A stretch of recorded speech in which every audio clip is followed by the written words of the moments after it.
Perfeito. Pronto. Bom, já estamos com 11 pessoas aqui, a quantidade é interessante de gente, entrou pontualmente às 7 horas.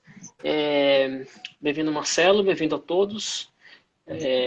Mais uma live da Junior Achievement Bahia, a maior associação de apoio à educação empreendedora da Bahia, com mais de 35 anos de existência no Brasil e mais de 60 no mundo. A gente atua nas escolas privadas e públicas, levando saber empreendedor para Marcelo caiu.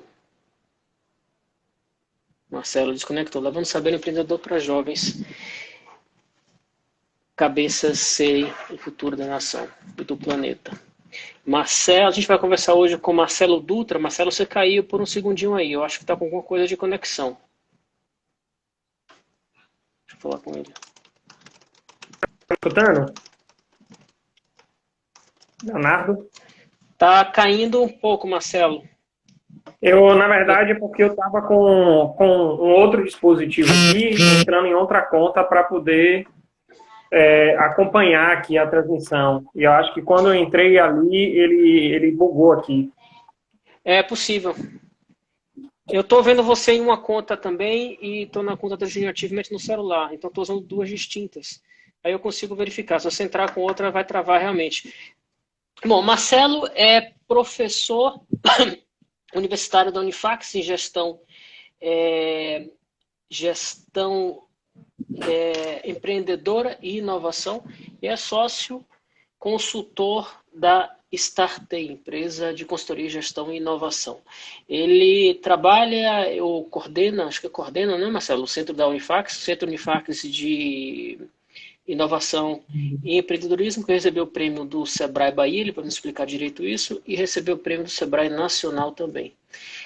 Marcelo vai conversar com a gente hoje sobre os novos desafios da educação empreendedora. Marcelo, boa tarde, boa noite. Boa noite a todos. Peço aí que vocês me confirmem se vocês estão me escutando bem. Eu acho que tá. Se houver algum problema, eles avisam. Bom, Se eu se estou tiver ouvindo problema. bem, eles devem estar também. Envios da educação. Então, primeiramente, aí agradecer a Junior Achievement, né, pelo convite, né. Para mim é um prazer ter recebido o convite, poder participar com vocês hoje aqui, né, numa instituição que estamos atuando nessa questão de ensino de empreendedorismo. Agradecer ao Leonardo por fazer essa mediação, né, e aí fique à vontade, Leonardo, para você ir fazendo perguntas, né, e todos aqui também que puderem contribuir, fazendo algum questionamento, e a gente vai conversando nessa live de hoje, certo? Ok, vamos lá. Danilo, vou me apresentar aqui um pouquinho e falar um pouquinho sobre esses projetos que você citou, para o pessoal entender um pouco esse contexto meio de educação empreendedora, tá? Primeiro que você falou, né, eu atuo no Centro de Empreendedorismo e Inovação, já coordenei a incubadora de negócios de lá da Unifax também, né? E tenho aí atuado nos últimos 11, 12 anos na área de empreendedorismo e inovação. Sou mais conhecido, de certa forma, aí na área de startups, né? Tenho uma forte atuação aí em mentoria, consultoria nessa área de startups. E o Centro de Empreendedorismo e Inovação da universidade, nesse centro eu tenho aí uma atuação já forte aí de empreendedorismo e inovação ao longo desses 11 anos aí que eu participo. E a gente tem, inclusive, uma ação lá na universidade bastante forte nesse ensino de empreendedorismo, algo que foi com muita felicidade. A gente recebeu um prêmio do Sebrae Bahia, né, de melhor projeto de educação empreendedora em nível universitário. A gente concorreu em nível nacional e ficamos como o terceiro melhor projeto em nível nacional de ensino de empreendedorismo e educação universitária. Então, eu gosto de falar isso Sensacional, porque maravilha. traz para a Bahia isso, né? A Bahia tem hoje o que foi considerado o terceiro melhor projeto de educação universitária.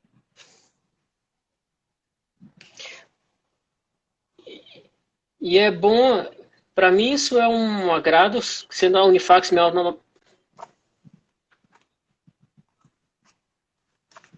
Marcelo, você está caindo, está travando bastante.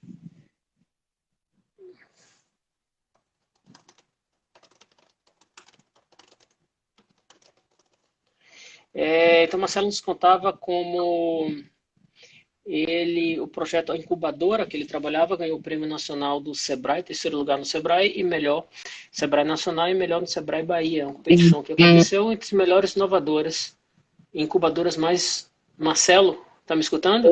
Já voltei aqui. Tá tendo algum problema com a internet.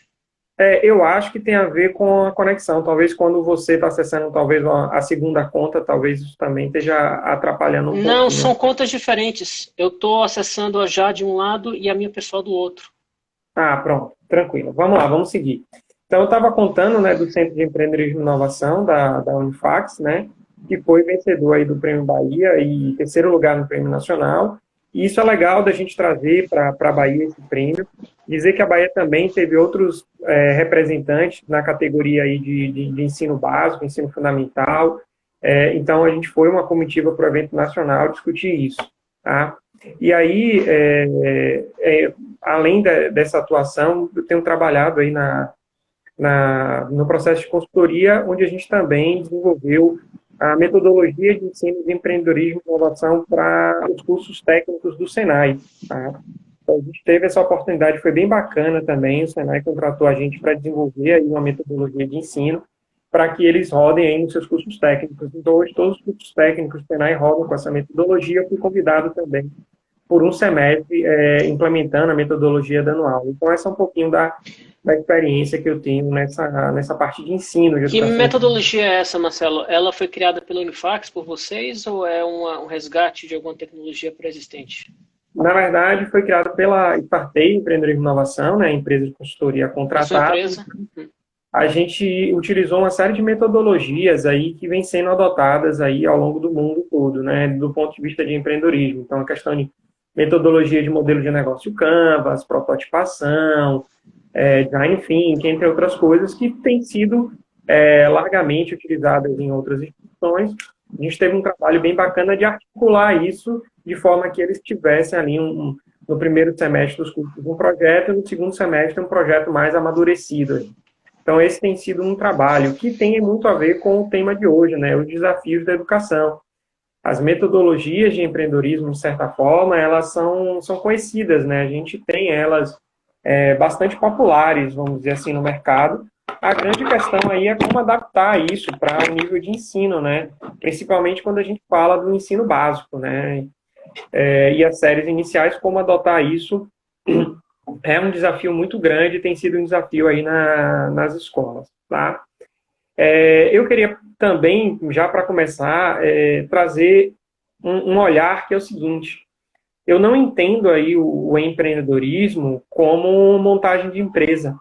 Muitas vezes, quando a gente traz a educação empreendedora e vai discutir isso com os pais, vai discutir isso no contexto das escolas, muitas vezes muitas pessoas ainda veem isso como um olhar mercantilista, né?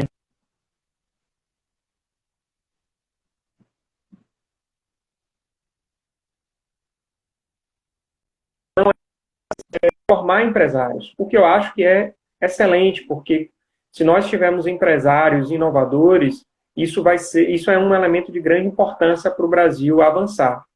Mas nós precisamos entender a educação empreendedora de uma forma mais ampla, como a capacidade de trabalhar nos jovens, nos alunos ali, as competências, né, empreendedoras.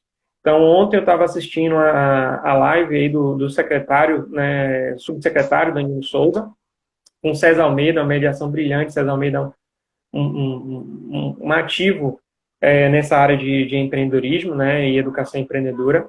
E o secretário trazia, né, da importância de se trabalhar o pensamento crítico, né? E esse pensamento crítico, ele é muito parte desse processo de educação empreendedora. Então, quando a gente vai tratar de educação empreendedora na escola, a gente não está falando aí no ensino superior, que isso aí já está muito mais próximo do mercado. A gente trabalha com a capacitação do aluno para desenvolver aplicativos, para montar modelos de negócio, para criar, de fato, empresas. E a gente tem tido sucesso. Hoje, a incubadora da Unifax já lançou projetos no mercado, como Ouvimos Você, né, que é um aplicativo bem conhecido, Ouvimos Você, que tem aí no mercado. Muita gente em Salvador deve ter visto aí um totem que tem nos em alguns estabelecimentos comerciais, escrito fale com o dono. Né? Quando a gente vai nos shoppings também tem a questão lá de avaliar. A Pastar, que é um e-commerce relacionado ao Sim, a marketplace Pastar foi para São Paulo de agora. gado, entre outros projetos. Ela foi para o Itaú, não foi? Foi para o Cubo. A Pastar agora foi para o Cubo, não foi? Marcelo caiu.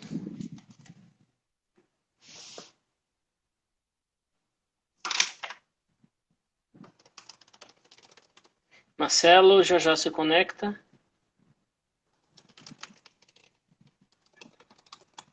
Muita Marcelo, você cortou nos últimos 30 segundos, a gente não escutou nada.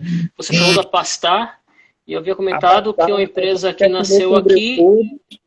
Você falou sobre o Cubos, eu comentei que eu não sei se ele está no Cubos agora, essa informação que eu não tenho. Mas eu sei que ele saiu, foi para uma incubadora em São Paulo, foi Cubo ou foi do Google? É uma das duas.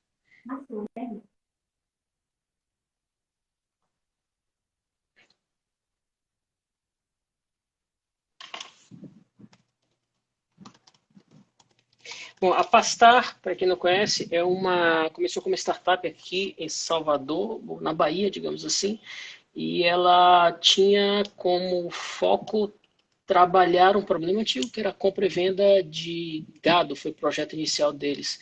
Então eles começaram a trabalhar em o que acabou virando a Pastar em alguns anos, com compra e venda de dados em leilões online.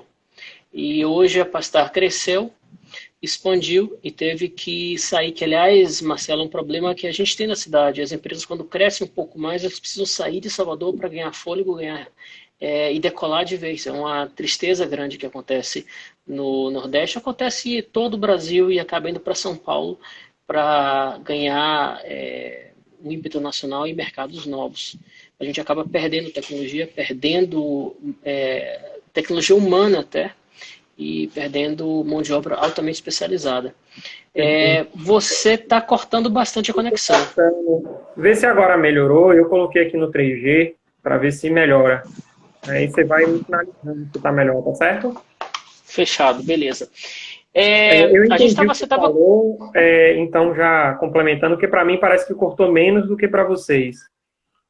Então a Pastar, ela surgiu da incubadora da Unifax, ela já foi apoiada ali pelo Senai também, ela foi aprovada no Startup Brasil, recebeu investimento aí de um grupo de investimento Anjos do Brasil, aqui na Bahia, e aí seguiu, né? Hoje faz parte da E-Rural, né? Se juntou aí com o canal e tem trabalhado nesse sentido. Hoje eles estão no Hub, tá? E a Bahia melhorou muito nesse sentido, Leonardo. A gente tem um parque tecnológico que ainda merece ali um novo investimento, um repensar aquele espaço, porque é um espaço que tem muito potencial ainda. Mas a gente tem 2 novos espaços na cidade de Salvador muito bacanas, que são o Hub, né, lá no Hub Salvador, fabuloso. Exatamente, e a Pastar está lá atualmente, e o Colabore também lá no Parque da Cidade. São 2 estruturas muito bacanas que têm incentivado o empreendedorismo e que têm ajudado nessa retenção de empresas por aqui. Mas a gente ainda tem, sim, muito dessa fuga de profissionais para outros estados, né? Então, isso para São Paulo vai ser natural ainda por algum tempo, né? Então, a gente tem, né, voltando a falar, a gente... no ensino universitário a gente já tem isso, né? Já consegue ter empresas aí que conseguem sair, mas quando a gente fala do ensino básico, muitas vezes o desafio não é a geração efetiva de uma empresa, mas da escola trabalhar ali uma série de projetos que permitam que os alunos desenvolvam essas competências empreendedoras, tá? Que permita que os alunos desenvolvam a competência crítica, o perfil de liderança, né? A capacidade de comunicação, de liderar equipes e liderar projetos. E aí, no ano passado, né, com esse prêmio do Sebrae, eu fui avaliador de alguns projetos. E vi coisas muito bacanas aí no nível básico, fundamental e técnico, relacionados a reunir alunos ali, colocar eles para colocarem a mão na massa efetivamente, cuidarem de horta comunitária, desenvolver projetos de campanhas de doação e uma série de outras práticas que não eram efetivamente ali para construir uma empresa, apesar de ter também ali algumas feiras, algumas ações nesse sentido, mas muito trabalhando aí o desenvolvimento de competências, né? E eu acho que isso tem muito a ver com os desafios. Você quer fazer alguma pergunta, Leonardo? Não, eu estava querendo. Você comentou anteriormente a questão do trabalho da criatividade no ensino básico de um olhar crítico nas crianças. E me preocupa um pouco.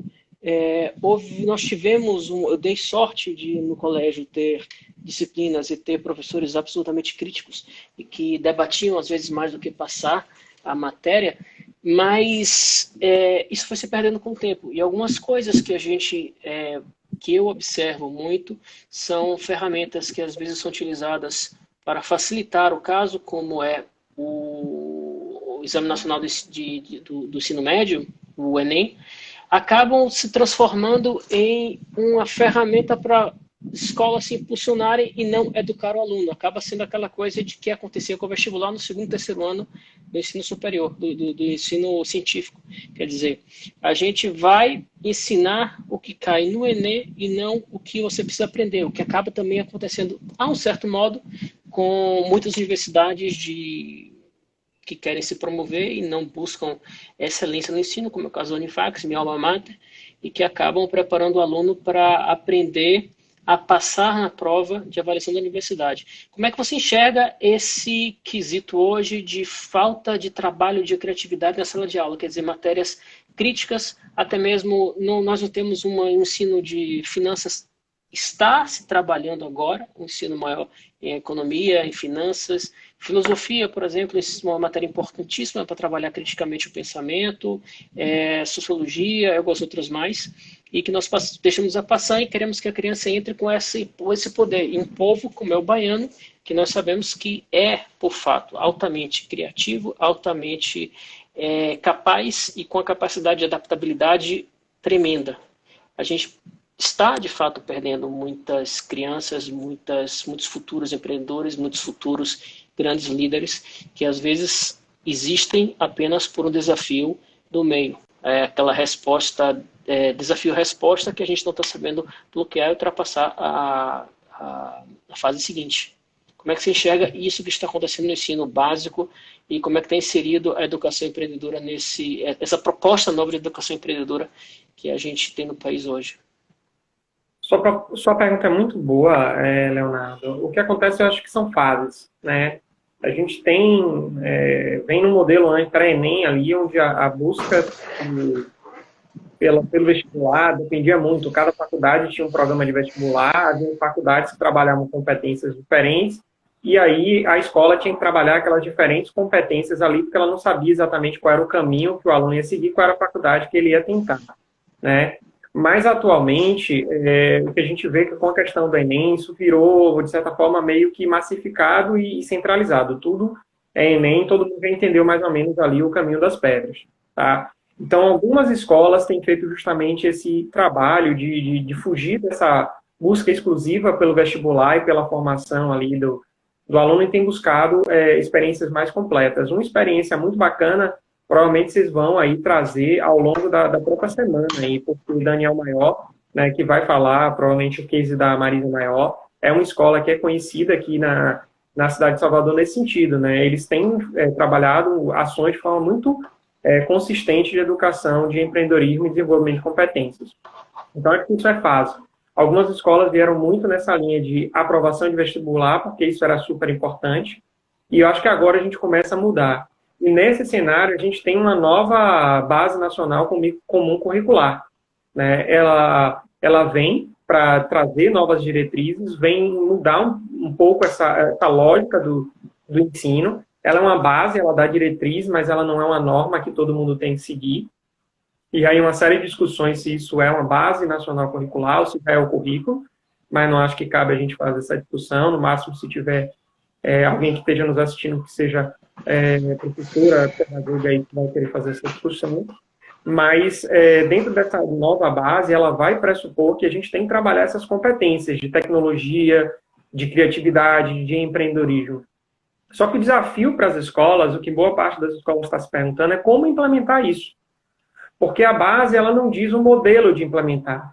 Então, as escolas não se veem ali como construir, muitas vezes, uma disciplina e colocar no currículo como empreendedorismo. Então, boa parte das escolas têm projetos disciplinares, algumas outras como projetos extras, né, de atividades complementares, onde o aluno tem a opção de fazer ali entre dança, arte e fazer empreendedorismo, fazer tecnologia, e aí alguns alunos vão escolher esse caminho e vão praticar. As escolas têm esse grande desafio de entender qual é esse melhor modelo aí para ser implementado.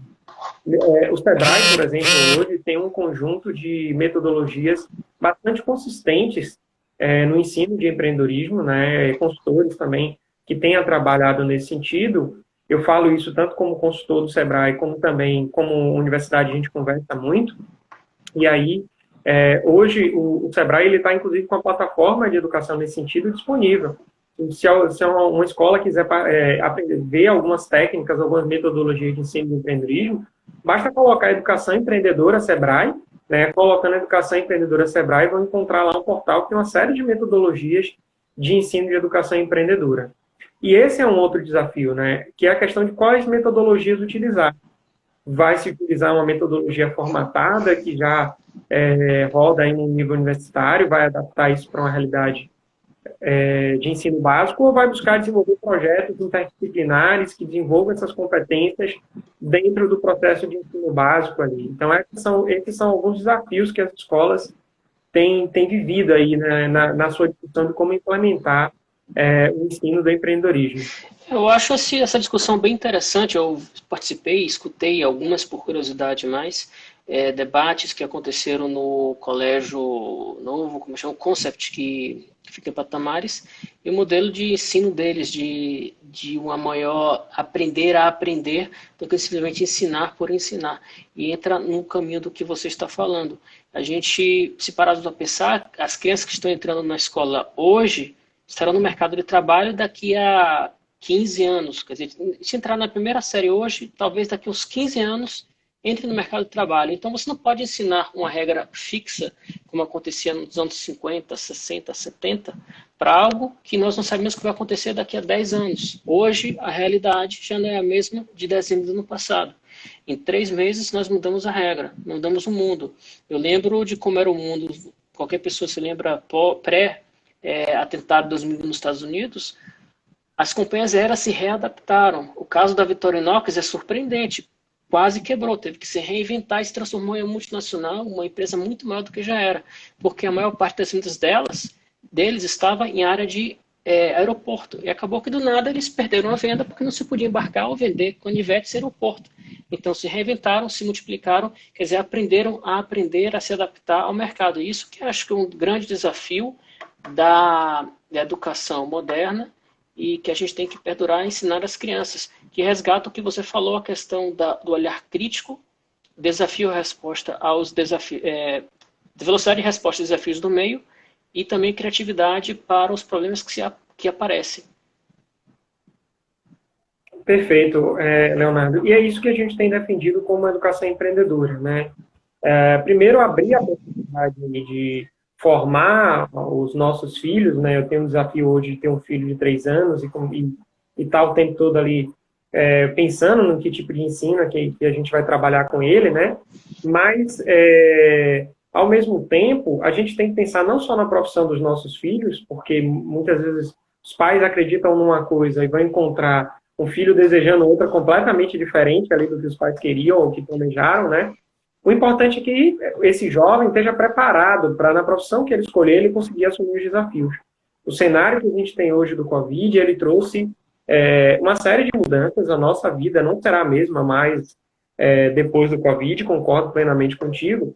E o que a gente vê? Empresas que estão conseguindo se adaptar mais rapidamente, estão conseguindo ali rapidamente colocar um modelo de delivery, colocar um modelo de e-commerce, em cima disso estão conseguindo ali sobreviver. E algumas empresas que, pelo tamanho, pela burocracia, pela falta de tecnologia, não estão conseguindo tratar isso. E isso é importante também na formação profissional. Na universidade, lá, a gente trabalha muito isso, não apenas a formação do aluno para a profissão, mas também a capacidade dele de se reinventar, dele construir a carreira dele ser capaz de empreender na própria carreira, construir novas coisas dentro da própria carreira. E é isso que o mercado vai exigir. É isso que o mercado pós-Covid, quando ele tiver que refazer as contratações, ele vai buscar entender aquele que tem a capacidade de se adaptar à tecnologia, que consegue aprender rapidamente novas competências. E aí uma coisa interessante, quando a gente fala, por exemplo, de redes sociais. Um profissional que hoje trabalha dando treinamento, capacitação sobre rede social, um cara que precisa estar aprendendo o tempo todo, porque as redes sociais mudam completamente, né? Então, eu estou hoje aprendendo a usar a live aqui, apesar de que o problema técnico que eu tive me parece ser a internet mesmo, né? Mas a gente vai reaprendendo. Alguns profissionais vão conseguir aprender isso de forma mais rápida e reagir. Outros vão ser mais lentos. E é isso que hoje tem que ser trabalhado desde o processo de formação básica até o nível de ensino superior. Você havia comentado agora um filho de 3 anos de idade e que você também tem que ficar pensando sobre a educação dele, a inserção dele no mundo atual. Tem uma coisa que eu tenho achado bem interessante e 2 pontos contrapostos.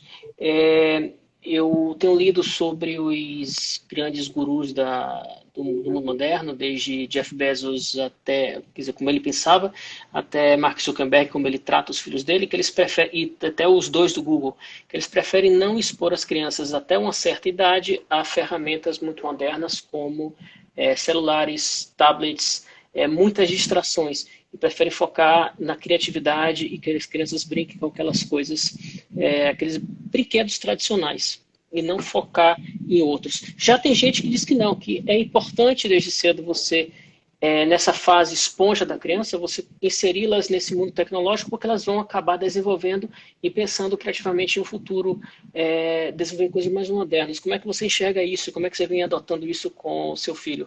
Por sinal, nós temos aqui 2 até especialistas em inovação, empreendedorismo. César acabou de entrar um pouco mais cedo, e Ítalo, colega de vocês ali no Sebrae. Ítalo estava lá no Sebrae pela área de, acho que está com indústria. Também, César, eu adorei ontem a mediação, eu assisti uma partezinha final, acabei vendo mais gravado, né? Mas estou vendo aqui outras pessoas também que são dessa área de inovação, Danilo, por exemplo, que foi da Secretaria de Ciência, Tecnologia e Inovação também, presente. Então, aí é uma resposta muito pessoal, né? Aí só um contexto, né? Minha esposa é quem geralmente cuida mais da minha filha, minha rotina de trabalho, de faculdade, consultoria e tudo mais é muito corrida. Então, quem cuida muito mais da educação e que decide muito mais até, quem manda efetivamente é minha esposa nesse sentido, tá? E segundo, que eu tenho uma sogra que é dona de uma escola primária, então isso também ajuda a gente a discutir algumas coisas. Minha esposa está fazendo pedagogia agora, e ela fazer pedagogia veio muito depois dela estar com o filho ali trabalhando essa questão de educação. E respondendo a sua pergunta, é difícil. A gente tem sempre que buscar alinhar. Eu conheço esse depoimento, boa parte das pessoas de tecnologia dizem que os filhos não têm acesso a isso. Minha esposa dizia que o filho, dizia assim, nosso filho não vai ter celular, e ele vai ter tecnologia. Ela disse, não vai ter celular tão cedo. Só que o fato é que quando ele tinha 2 anos, ele já estava com um celular e um tablet manuseando. Então, falar é fácil, difícil é a gente conseguir fazer, né? Agora, eu acho que tem muito um processo de seleção, tá? Então, por exemplo, existe uma marca aqui, né? Não fazendo merchandising, né? Mas chamada Baby Bus. Bus de ônibus, né? Apesar do nome, talvez por alguma questão histórica.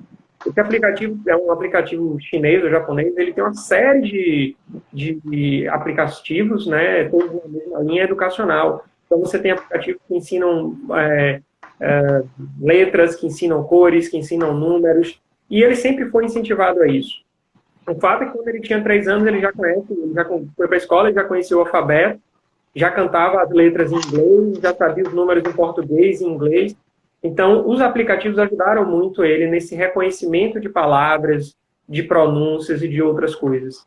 Então, eu faço um esforço de, às vezes, colocar um vídeo no YouTube, mas colocar um desenho em inglês, então ele já consegue aprender algumas coisas. Existem alguns desenhos que já têm algumas frases em inglês, então eu tenho trabalhado isso, ele tem conseguido já pegar algumas palavras nesse sentido, né?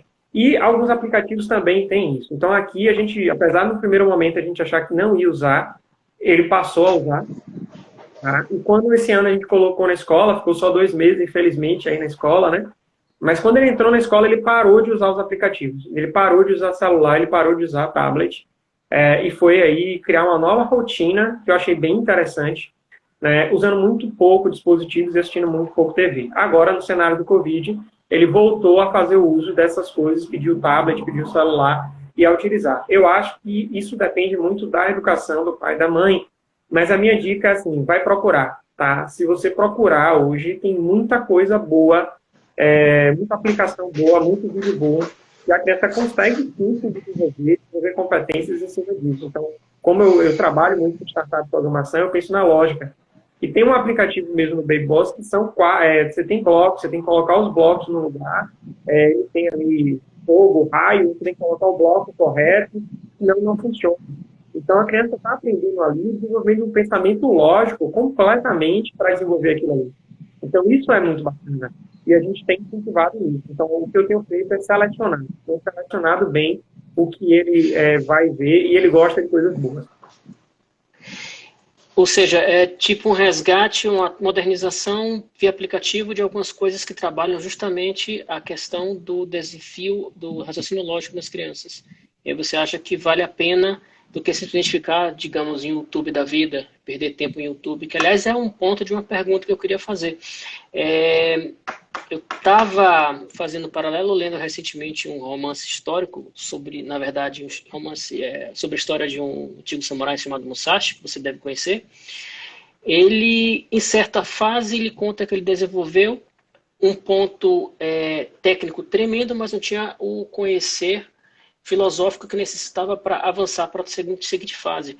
E um monge colocou-lo escondido em uma torre, fechado, trancado, com apenas um filete de luz iluminando uma mesa onde ele poderia estudar o dia inteiro. Só isso e nada mais.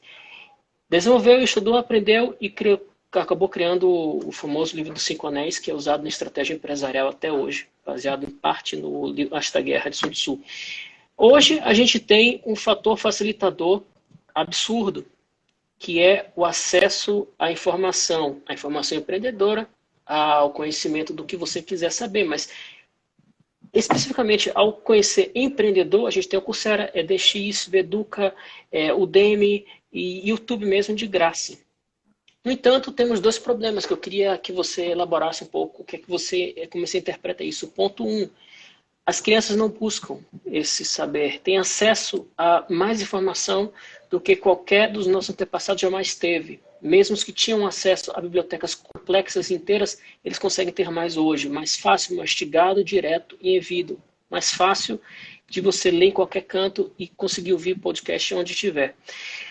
Por outro lado, isso cria um excesso de informação que polui e acaba tirando o foco e dificultando o pensamento mais linear. Como é que você acha que as crianças estão trabalhando por elas mesmas? Que eu acho que é uma característica importante do aprender a ser empreendedor. É você aprender a aprender por você mesmo e não depender apenas de um mentor, apenas de um mestre. Claro que a figura do mestre é importante, mas você aprender a aprender só é bastante importante nesse mundo. Eu acho que tem um pouco a ver até com o que o Adriano colocou aqui, né? A questão é o livre acesso. Uma criança na idade do meu filho não tem como discernir o que é bom e o que é ruim. E aí, estou pensando mais lá para os 15 anos. Mais está explicando. Mas quando eu vou aí para a idade de 12 anos, que eu tenho um sobrinho e convivo com alguns colegas dele ali desde o início, né? E aí sigo um pouco mais também, o que a gente tem? A gente tem alguns jovens que agora no período do Covid está basicamente assistindo jogos, né, reviews de jogos, ali gente ensinando a jogar e jogando no resto do tempo. E eu tenho um sobrinho que é bem complicado de fazer ele estudar e largar os jogos. Não é muito fácil para minha irmã, não, é um desafio. Né? E eu tento às vezes também. E ele gosta realmente muito disso. Enquanto ele tem uma outra colega que o pai incentiva muito a leitura. Então, o pai chega a colocar ela para ler um livro por semana. Então, isso depende muito da criança, mas depende muito do pai, como vai trabalhar esse estímulo para que ele também aprenda a buscar esse conhecimento. O conhecimento, de fato, ele se tornou muito mais acessível. Eu, particularmente, apenas de 6 meses para cá, tenho feito uso de podcast. É uma coisa tem mais tempo, mas muitas pessoas ainda não têm usado podcasts. Então, tem um aplicativo do próprio podcast do Google, eu comecei pelo Spotify, onde a gente tem, na área de gestão, que é o que eu sigo, uma série de conteúdos sobre liderança, treinamento, cases de empresa. E mesmo no nível universitário, o jovem não tem buscado isso. Eu tenho salas, às vezes, com 100 alunos, e desses 100 alunos, eu tenho 4, 5 alunos que no final da aula vêm ali questionar sobre a indicação de um livro a mais, de uma metodologia que eu citei, mas que não abordei na disciplina. Então, a gente precisa começar a trabalhar mais, e isso vem desde o ensino básico, essa inquietação, esse buscar mais, e o direcionamento para buscar esse conteúdo. Então, uma dificuldade que a gente tem é que muitas vezes o pai não foi ensinado isso. O professor que está ensinando também não foi ensinado a fazer isso. Né? E aí a gente tem que trabalhar no jovem e explicar ele como selecionar esse conteúdo, como fazer o uso das pesquisas corretas, mas o professor e o pai ainda não entenderam como fazer isso. Então, aliás, falando em desafios, né? Sim, entendi. Faz parte daquela coisa de aprender e tentar passar a sua experiência para a sua prole. Quer dizer, repetir o passado acaba causando um efeito bola de neve que não faz a coisa avançar. O que você comentou agora de podcast, aliás, eu queria aproveitar para recomendar antecipadamente, a gente vai falar sobre isso no final, que é o Resumo Cast. A quem se interessar, é um podcast espetacular que cada semana, me parece, eles estão debatendo um livro de negócios e fazendo um resenha de um livro. Marcelo, mais uma pergunta relativa à educação empreendedora. Por que tanta relutância? Obviamente, eu que vivo rodeado de empresários de todos os níveis, desde micro até grandes empresários, conheço bem a realidade. Por que tanto medo de empreender, de começar? Por que tanto medo de sair da zona de conforto, que e eu vou levar muita surra falando isso aqui ao vivo, mas que é basicamente querer sair da faculdade e ser funcionário público, e você sair da faculdade e empreender, inovar e arriscar. Tem a ver com o medo de errar. Nós não somos programados para aceitar que o erro, na verdade, é uma fase do acerto, como diz Richard Branson, que ele só tem hoje o que tem hoje porque ele errou muito, levou muita porrada, mas ele aprendeu a cair e levantar e seguir andando e absorver desses seus erros um conhecimento. Com certeza tem a ver com o medo de errar. A gente tem uma cultura onde não se valoriza o erro, não se valoriza o aprendizado que é obtido ali a partir do erro. Tá? Somos treinados para vencer, somos treinados para estar sempre.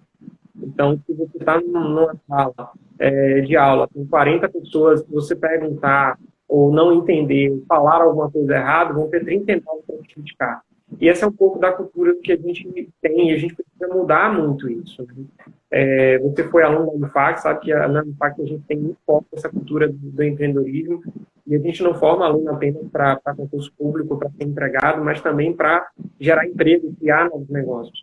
E aí, dentro da sua fala, tem uma frase que eu digo muito assim: tem que perder o medo de sair da faculdade para montar um negócio.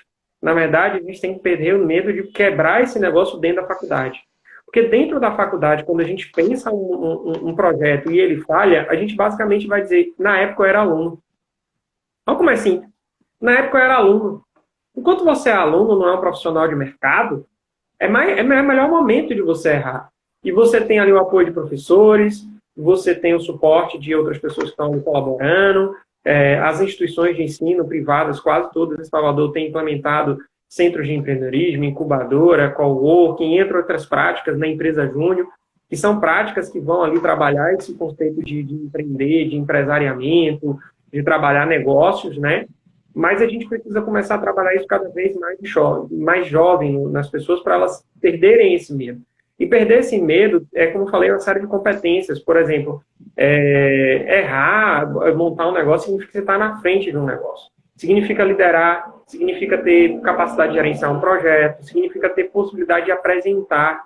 Então, quando um aluno, ele dentro de uma escola, ele vai desenvolver uma atividade ali, que ele tem que apresentar um projeto, ele vai fazer uma campanha de doação, vão recolher, e no final do evento ali da escola, vão fazer as apresentações, cada um vai trazer ali seu ponto de vista, e aí aquele material que foi arrecadado vai ser doado. Então, é um projeto que não é empreendedorismo em essência, do ponto de vista de gerar um negócio, mas está trabalhando ali ainda ele ir na frente de um palco, pegar um microfone, falar, bater na porta de alguém, pedir.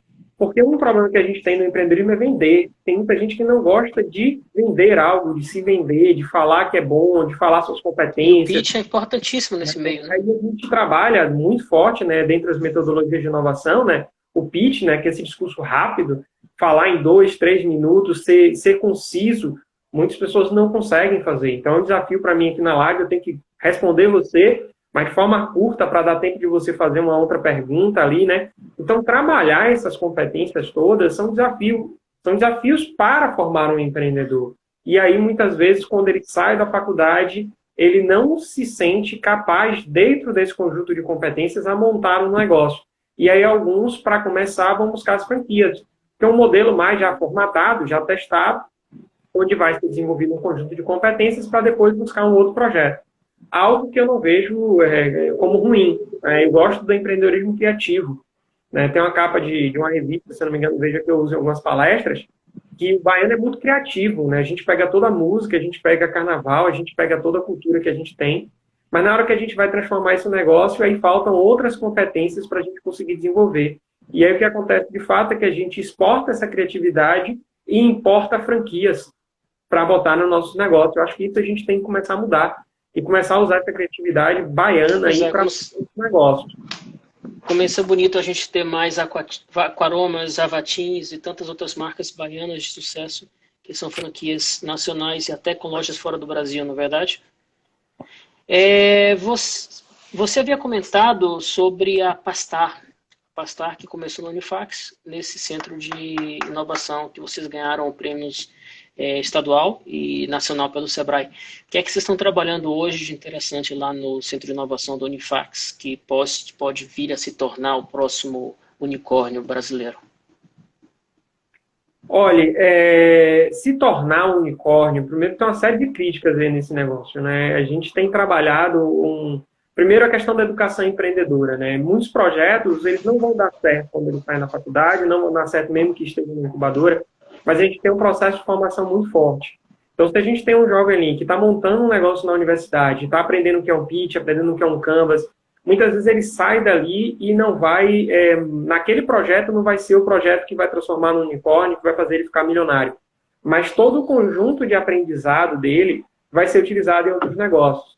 Então, a Pastar, Matheus Ladeia, que é um case bem conhecido, um palestrante já com uma boa bagagem, um bom conhecimento de startup, de empreendedorismo, um motivador. Ele tentou outros 2, 3 projetos antes de dar certo na Pastar, que foi um negócio de final de semana, né? Marcelo, acho que você travou de novo.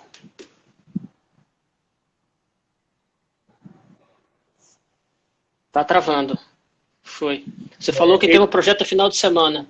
Isso, foi num projeto de final de semana, né, que surgiu a Pastar, e deu certo. Mas ele já tinha outros 2, 3 projetos que não deram certo antes, entendeu? Então, isso acontece muito. Augusto Frazão, por exemplo, um outro ex-aluno da universidade, participou também desse evento de final de semana, não foi para a incubadora, mas aprendeu, participou de empresa júnior, e hoje é um dos sócios da Intera, né, que tem inovado muito em processo de recursos humanos. Então, a gente tem muitas situações nesse sentido. Hoje, alguns projetos que a gente tem trabalhado têm um perfil muito social, e aí não necessariamente vai estourar como startup num modelo tão lucrativo. A gente pode falar da SDW, Safe Drink Water, não sei se você conhece, né, com a Ana, que ganhou o prêmio da ONU. Ela ganhou o prêmio da ONU o ano passado, com um projeto que trabalha tecnologia de potabilização de água. Então, é um equipamento que utiliza luz solar para fazer potabilização de água de cisterna. Então, não, conheci o projeto dela. Pronto, então é um projeto belíssimo, né?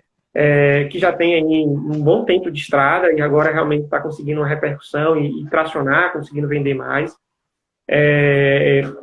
Doa Mais é uma plataforma que foi lançada agora, principalmente na época do Covid, que é da Solidarize, que é uma outra startup que já tem bastante tempo também no ecossistema, que trabalha a economia do ponto de vista solidário. Então, Doa Mais, aí, quem está buscando ajudar organizações aqui da Bahia que estão precisando muito da ajuda, vocês podem entrar lá em Doa Mais Salvador, um site que foi lançado em parceria com a Prefeitura de Salvador, onde vocês podem entrar também e verificar ali as instituições que estão precisando de ajuda e fazer doação. A gente tem um outro projeto lá, que é o Dix. A Dix é uma empresa que trabalha com a questão de você encontrar profissionais para fazer, por exemplo, serviços de lar. Então, você consegue entrar na Dix, pelo próprio aplicativo, você contrata uma diarista para passar, para limpar a casa. Agora estão com novos serviços, agora na época do Covid, limpeza de ar-condicionado, limpeza de estofado. Então, estão buscando inovar agora no processo de Covid. Que tem trabalhado muito também o lado social, de incluir pessoas que estavam sem emprego, né, são qualificados pela empresa, totalmente treinados, para ir na casa das pessoas fazer esse serviço e acompanhado pelo sistema. Espetacular. Então, esse talvez mais uma linha startup aí com possibilidade de escalar, e que agora no Covid, por algumas mudanças que ele tem, talvez consiga formatar até um modelo de negócio com capacidade de crescer melhor. Mas a gente tem trabalhado alguns projetos que têm trabalhado essa tecnologia com a social, e muitas vezes vão ter projetos pensados em receber ali milhões, né? Então, tem um pouco disso. Alguém gostaria de fazer alguma pergunta para Marcelo? A gente já está chegando no nosso tempo limite. Está aberta para perguntas. Marcelo, enquanto as pessoas preparam, digitam e tem o trabalho de escrever no teclado diminuto do celular, e antes de suas considerações finais, alguma sugestão, que sempre pergunto isso aos entrevistados, sugestão de literatura, o que é que você está lendo, ou podcast, vídeo no YouTube, site de EAD, o que você recomenda? Fizeram uma pergunta aí, qual o nome do app que contrata auxiliares do lar? Isso eu vou colocar aqui porque é um pouquinho esquisito, né? Mas é a Dix, né? Eu já contratei, inclusive, para testar, né? Porque no processo de avaliação a gente tem que fazer com meio que cliente oculto, né? Então eu já rodei com o aplicativo, já contratei aqui para minha casa, fiquei bastante satisfeito. Tá? E o interessante disso, né? Você vê o lado social. Eu conversei com a profissional, sem identificar muito, que conhecia o projeto, tudo. E ela comentou o seguinte, né? Que ela trabalhava como funcionária numa empresa, mas que ela tinha grande dificuldade, que era como conseguir estudar. Que ela trabalhava 40 horas por semana, tem filho, tem casa, e queria fazer uma faculdade. E aí ela começou a fazer algumas diárias para a irmã, e depois entrou na Dix, por indicação da irmã. E aí o que é que ela disse? Na Dix, qual é a possibilidade que ela tem? De identificar o dia que ela quer fazer o serviço. Porque as pessoas solicitam pelo aplicativo, ela olha e diz, eu quero esse ou não quero ir. Ela tem a opção, realmente, de escolher o serviço que ela quer prestar, o local que ela quer ir ou que não quer ir. Então, ela fala assim, olha, no período de prova, que eu estou fazendo faculdade, eu reduzo a quantidade, eu saio 2, 3 vezes por semana só.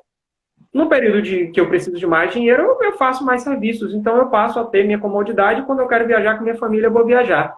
Então, veja que coisa bacana, né, que a inovação ela traz. Indicações. Tem um livro que não é best-seller, mas que é um livro bem bacana, se chama O Livro Negro do Empreendedor. Eu gosto muito.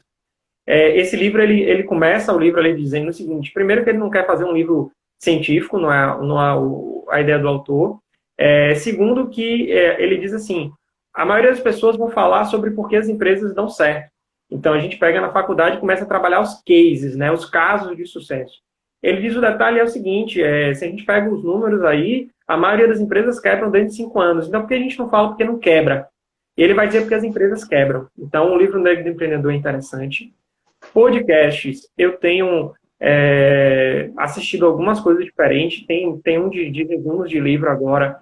Tem aquele 12 minutos, que é um resumo de livro, mas eu não tenho usado. Tem um agora que eu não estou me lembrando o nome.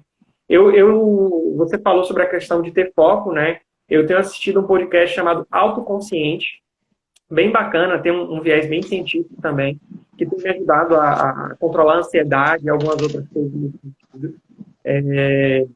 Plataforma, você já falou aí, Udemy, tem muita coisa, Educa tem outras. Para as escolas, se tiver profissionais de educação, vale muito a pena entrar na plataforma de educação empreendedora do Sebrae, tem muito conteúdo bacana, e agora no online eles estão colocando mais coisas ainda. E A aí, Unifax está com alguma plataforma como a FGV também de ensino à distância? a gente tem, na verdade, a Unifax não ficou nenhum dia sem aula. Na verdade, ficou um dia, vamos dizer assim, sem aula. O decreto da prefeitura foi na segunda, quarta-feira que já estava dando aula de webconferência. Então, a gente tem lá o Blackboard, uma plataforma bastante robusta. A vantagem é que os professores já usavam muito a plataforma e os alunos também, tá? Então, a gente já estava bastante habituado com a plataforma de colocar atividade, de colocar material de conteúdo. O que a gente teve que acostumar realmente a fazer essas webconferências, né? Fazer essas lives, vamos dizer assim. Então, a gente usa a webconferência, as aulas acontecem aí com esse diálogo com os alunos, né? E aí tem uma série de ferramentas de interação durante a aula. E a gente usa ainda toda a questão de repositório de conteúdo dentro da plataforma e também avaliações que a gente está fazendo de forma online. Então, o Unifax não parou em nenhum momento ali para a gente trabalhar. O semestre está conseguindo caminhar direitinho. Deixa eu ver aqui as perguntas. Rita mandou uma mensagem para você, Rita, que adora ler livros de estratégia, aparentemente, leitora de Musashi, pergunta para você sobre orientação e a viabilidade, para quem tem DD1AP, orientação e alguém para ver a viabilidade. Quem é que você orienta, como ela pode proceder? Hub Salvador? Olha, indicar aqui empresas seria um pouco errado para mim, até porque como eu dou mentoria, consultoria para algumas startups, eu diria alguma e não diria outra. Então, isso me coloca numa situação um pouquinho complicada. Como Rita foi ex-aluna minha e tem acesso para mim, ela me manda depois uma mensagem e eu respondo. No Hub Salvador, a gente vai encontrar algumas empresas, no Colabore, a gente vai encontrar outras, no Parque Tecnológico, outras. E, de certa forma, a gente já tem hoje algumas empresas aí que têm feito trabalhos legais aí de desenvolvimento de aplicativos. A grande dificuldade que eu digo é, antes de você pensar em fazer um aplicativo, vá pensar na viabilidade no modelo de negócio. Tá? Então, muita gente tem uma mentalidade, né, o mobile first, né, primeiro aplicativo, eu sou contra. Eu gosto muito de aplicativo, acho que é uma tendência as pessoas estarem usando tudo no celular, mas para mim isso não é vida. Eu acho que tem outras alternativas e para alguns negócios, um aplicativo exclusivo, desenvolver um aplicativo não é a melhor solução. Você pode entrar numa plataforma já existente ou às vezes é melhor realmente ter um sistema pensado em web, desktop, sem ser pensar em aplicativo. Então, primeiro tem que avaliar se realmente ter um aplicativo é a coisa mais interessante. Buscar uma empresa aí que já tenha nome, que demonstre experiência nisso e verificar também a questão de viabilidade e modelo de negócio. Eu digo assim, a gente precisa testar a mentalidade startup, e aí tem um outro livro bem legal, que é Startup Enxuta, de Eric Ries, né, que é um livro assim, base, né, literatura básica, né, assim como o modelo de negócio Canvas, de Alexander Osterwalder, é outro livro base, né. O livro de Eric Ries vai dizer muito claramente ali, ó, vamos testar. Se você está querendo fazer um aplicativo voltado, por exemplo, para alimentação saudável, tá, vamos testar antes, faz umas lives no YouTube, faz umas lives no Instagram, começa a dar dicas para as pessoas que entram na sua rede social, vê se as pessoas estão curtindo, estão te seguindo, e aí se você perceber essa demanda, você vai construir ali um aplicativo. Então a gente precisa validar algumas coisas antes de partir efetivamente para sair desenvolvendo aplicativos aí, tá? Lia nos mandou uma dica de um site, Nova Acrópole, sobre filosofia, ensinamento e filosofia, muito interessante, abri até para ver depois com calma. E Ricardo disse que foi seu aluno no Rio Vermelho, na Unifax do Rio Vermelho. E aí eu vou até aproveitar isso aqui, um abraço, Ricardo, para falar isso, né? A instituição lá, a Unifax, tem muito esse trabalho de extensão e de pesquisa. Então, a gente tem o Centro de Empreendedorismo, a gente tem empresas lá na incubadora, a gente consegue desenvolver até 10 projetos de negócio lá, usando o espaço, além de outros por meio de capacitações, eventos como Hackathon, bootcamps, entre outras coisas. E a gente tem também alunos que são voluntários. O Ricardo, por exemplo, foi um desses. Então, ele ajudou na construção do Centro de Empreendedorismo, participando das atividades, atuando nas coisas. Isso faz uma troca legal ali entre o aluno que está desenvolvendo um projeto, né, e o aluno que está ali simplesmente para aprender. E a gente já teve aí cases de aluno que estava ali para aprender, que engajou dentro da startup e conseguiu seguir aí no caminho, ou alguns que também entraram, não montou um negócio, mas acabou trabalhando com consultoria, com inovação, entre outras coisas. Então, isso é bacana. Eu acho que todo mundo tem que buscar isso na escola, na universidade, ter essa atuação mais forte, né, mais participativa dentro disso. A gente espera cada vez um aluno mais participativo, seja participando das atividades de teatro que a escola tem. Aí, quando me perguntam sobre empreendedorismo, eu lembro que quando eu estava no ensino médio, ali, eu e mais alguns colegas montamos um jornalzinho da escola. Montar um jornal dentro da escola é uma atitude empreendedora. Tá? Não é só montar um negócio. Dentro da escola, se você montar um grêmio, montar um jornal, montar um grupo de teatro, coordenar, tiver uma equipe, estiver trabalhando, isso é empreendedorismo. E daí, muitas vezes, pode surgir um negócio. Então, é isso que eu incentivo muito, né? Que os alunos se juntem nesse desafio e que as escolas também proponham esses desafios. Mas aí, o fator importante quando a gente fala dessa educação empreendedora é o protagonismo. Então, se a escola está pensando em montar um jornalzinho, não é ela quem tem que montar, ela tem que chamar os alunos e dizer quem quer montar o jornalzinho. Coordenar, obviamente, colocar um professor para orientar isso aí, mas que os próprios alunos montem esse processo e sejam supervisionados, né? Se é um grêmio, idem, e por aí vai. Então, os alunos é quem tem que propor essas atividades e conseguir focar essas ideias aí dentro das escolas. Aliás, inclusive, teve gente muito bilionário hoje que começou na escola com o jornalzinho, depois foi jornal de faculdade e acabou entrando no ramo de mídia e ficou rico. Você tem uma pergunta aqui, quem é, meu Deus? Eu não estou conseguindo achar. Lia te pergunta qual é o curso que você dá aula, se é apenas administração ou você dá mais algum curso?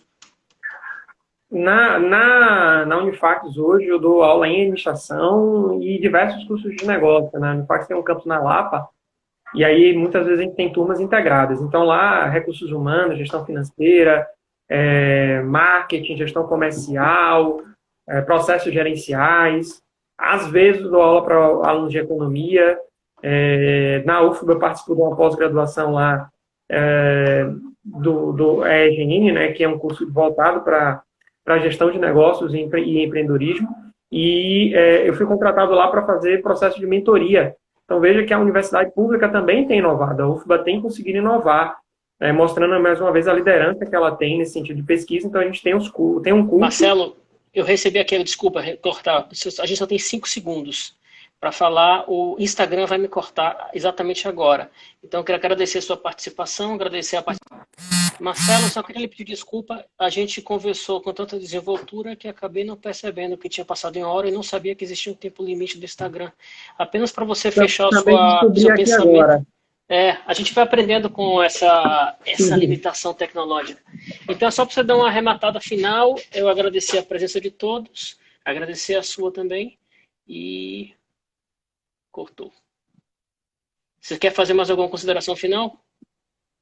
Eu, mais uma vez, agradecer aí a AGE, né, pelo